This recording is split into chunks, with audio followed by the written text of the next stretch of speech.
ኢትዮጵያ በየጊዜው የሚገጥሟትን ችግሮች በድል ከመወጣት ባለፈ ከሚገጥሟት ችግሮች ትምህርት በመውሰድ ወደ ድል መቀየርን ልምዷ እያደረገች ይገኛል። በጤናው ዘርፍም ዓለምን የፈተነው የኮቪድ-19 ወረርሽኝ በተከሰተበት ወቅት እንዳደጉ ሀገራት በቂ ዝግጅት አድርጋ የመከላከል አቅም ባትገነባም ለፈተናዎች ሳትንበረከክ በድል መወጣት መቻሏን የቅርብ ጊዜ ትውስታ ነው። ለፈተናዎች ከመንበርከክ ይልቅ ወደ ድል በመቀየር ለጤናው ዘርፍም ትልቅ አቅም የሆነ ልምድ ያገኘችበትም ነበር። ያኔ ኮሮና ሲመጣ ኢትዮጵያ ለሀገር ውስጥ ፍጆታ ማምረት የምትችለው መድኃኒት 8% ብቻ ነበር እና በቂ መድኃኒት ማምረት አንችልም፣ ወይ ለምንን ወይ ገዝተን የምናመጣው። ሻጮች ደግሞ በነበረው ችግር መድኃኒት ያዝ አድርገዋል። ፕራይቬት ሴክተሩን ደግሞ መታችሁ እኛ ጋር አምርቱ ስንል በወቅቱ እምብዛም ፍላጎት አልነበረም።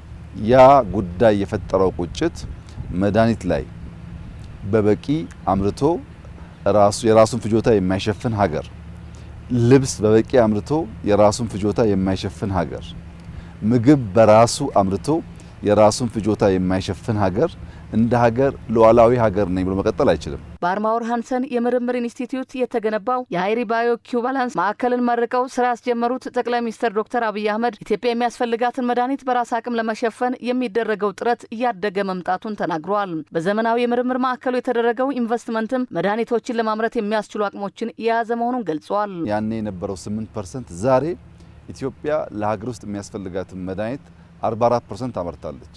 በዚህ አመት ብቻ በሚቀጥለው ሳምንት 2 ሳምንት የሚመረቁ ፋብሪካዎች ስላሉ በዚህ አመት ከ50 እስከ 55% እንደርሳለን።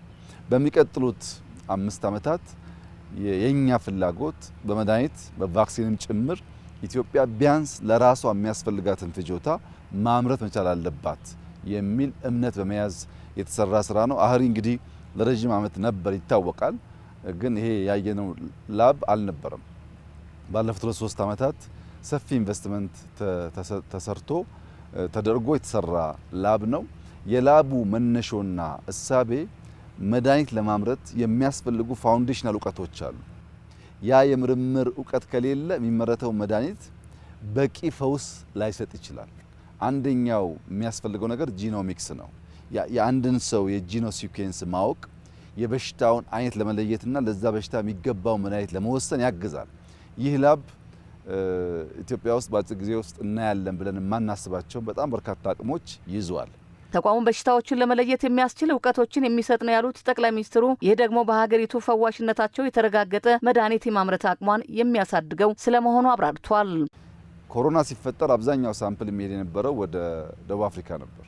አሁን ሙሉ በሙሉ ለጂኖ ሲኩዌንሲንግ የሚያስፈልጉ እውቀቶች በመሳሪያም በሰው ኃይልም እዚህ ቦታ ስለሚገኝ ማንም መድኃኒት አምራች ሀገር ለኢትዮጵያውያን የሚያመርተው መድኃኒት ከማምረቱ በፊት የኛ የጂኖ ሲኩዌንስ ምን መልክ እንዳለው ለማወቅ በቂ መረጃ ማግኘት ይችላል። ከዚያም በተጨማሪ ቅድም እንዳያችሁት ከ2 ሚሊዮን ያላነሰ ሳምፕል መያዝ የሚችል ላብ ገንብተዋል። ሳምፕል በጣም ወሳኝ ነገር ነው። ብዙ ሳምፕል ካለ በዛ የድግግሞሽ ጥናት ነው የአንድ ሰው በሽታ የሚለየውም ለዛ ፈዋሽ መድኃኒት የሚፈጠረው።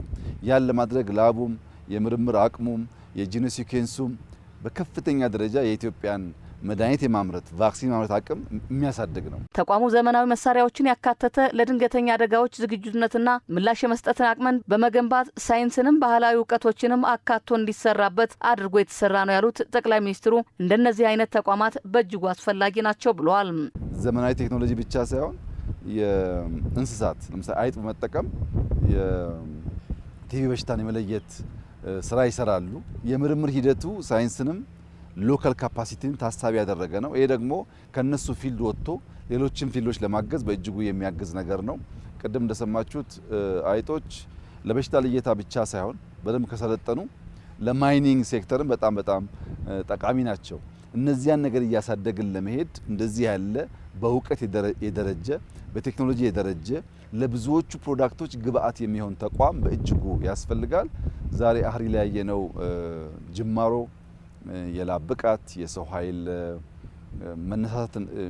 የተነሳሱበት ደረጃና የተገኘው ውጤት በቀጣይ ዓመታት ልናሳካ ያሳብ ነው። በመድኃኒት ራሳችን የመቻል ፍላጎታችንን በተሟላ ደረጃ ለመከወን የሚያግዝ ነው። ቫክሲንም ታብሌትም እናመርታለን።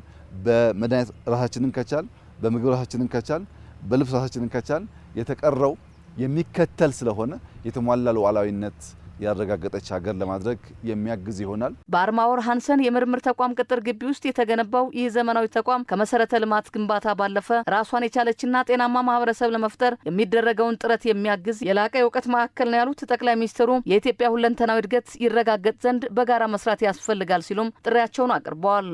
ኢትዮጵያ በጣም ዘግይታለች ይህንን ነገር ለመስራት።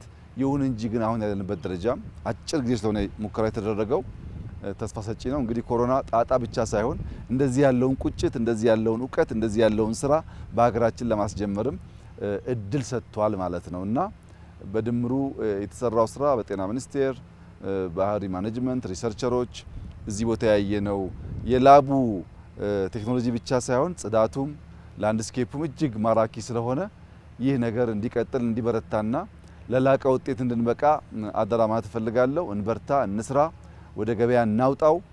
ኢትዮጵያ በልጆቿ ጥረት ታፍራ ተከብራ ዘልቃ አድጋ እንድትኖር ያለው መፍትሄ ጥረን ግረን መስራት ብቻ ነው። ጥረን ግረን ከሰራን አሁን ካለንበት መከራ፣ አሁን ካለንበት ችግር መሻገር እንችላለን የሚል ሙሉ እምነት አለኝ። በጣም ደስ ብሎኛል። የምርምር ማዕከሉ 40 ላቦራቶሪዎችን የጂኖሚክስና የባዮ ኢንፎርማቲክስ ቦታዎችን እንዲሁም በሀገር ውስጥ የሚመረቱ መድኃኒቶችን ጥራትና ብቃት የሚያረጋግጡ የባዮ ኢኩቫላንስ ማዕከልን ያካተተ ነው።